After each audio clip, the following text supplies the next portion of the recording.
রংপুরের পীরগঞ্জ থেকে আমাদের সাথে যোগ দিচ্ছেন সাদ বিন শফিক।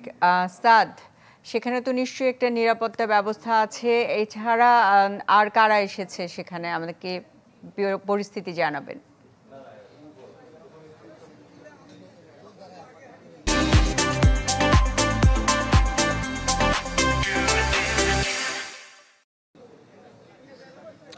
সুস্মিতা, ডক্টর মোহাম্মদ ইউনূসের যে সূচি আমাদের কাছে আছে সেই সূচি অনুযায়ী কিন্তু এরই মধ্যে উনি ঢাকা থেকে হেলিকপ্টার যোগে রওনা করে ফেলার কথা। পীরগঞ্জে যে মেরিন একাডেমি আছে, মেরিন একাডেমিতে একটি হেলিপ্যাড করা হয়েছে যেখানে উনি সরাসরি এসে নামবেন। আর এখানে আপনি যদি একটু দেখাই এখানকার চিত্র, যেই আবু সাইদের যেই কবর আছে, যেটি উনি সর্বপ্রথম তার আজকের কর্মসূচি অনুযায়ী এই কবর জিয়ারত করবেন এবং কবর জিয়ারত করে এখান থেকে প্রায় 100 মিটার দূরেই তার বাসাতে গিয়ে কিন্তু তার পরিবারের সদস্যদের সাথে কথা বলবেন। এখানে মূলত যারা দেখতে পাচ্ছেন গণমাধ্যম কর্মী, এর পাশাপাশি এলাকার যেসব উৎসুক মানুষ আছে যারা আসলে এক নজর দেখতে চাচ্ছেন প্রধান উপদেষ্টা, যিনি আসলে শপথ নেয়ার অর্থাৎ দায়িত্ব গ্রহণের একদিন বাদেই এই রংপুরের পীরগঞ্জের এই বাবনপুর গ্রামে এসে তার আবু সাইদের কবর জিয়ারত এবং তার পরিবারের সাথে দেখা করার মধ্য দিয়ে তার কর্মসূচি শুরু করবেন।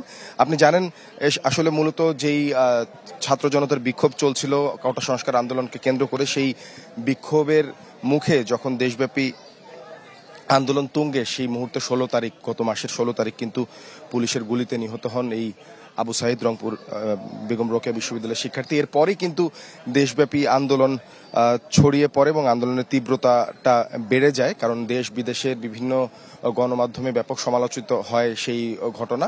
এর প্রেক্ষিতে কিন্তু বলা হয়ে থাকে পরবর্তীতে যেসব ঘটনা প্রবাহ সেটি আরো বেগবান করেছিল সেই দিনকার সেই ঘটনা।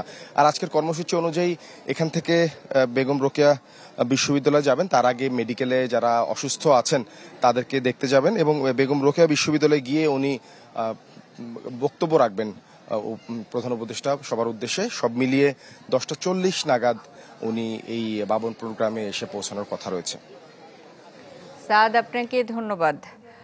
সাদ বিন শফিক আমাদের সাথে রংপুরের পীরগঞ্জ থেকে যোগ দিয়েছিলেন, সেখানে নিহত আবু সাইদের বাসা।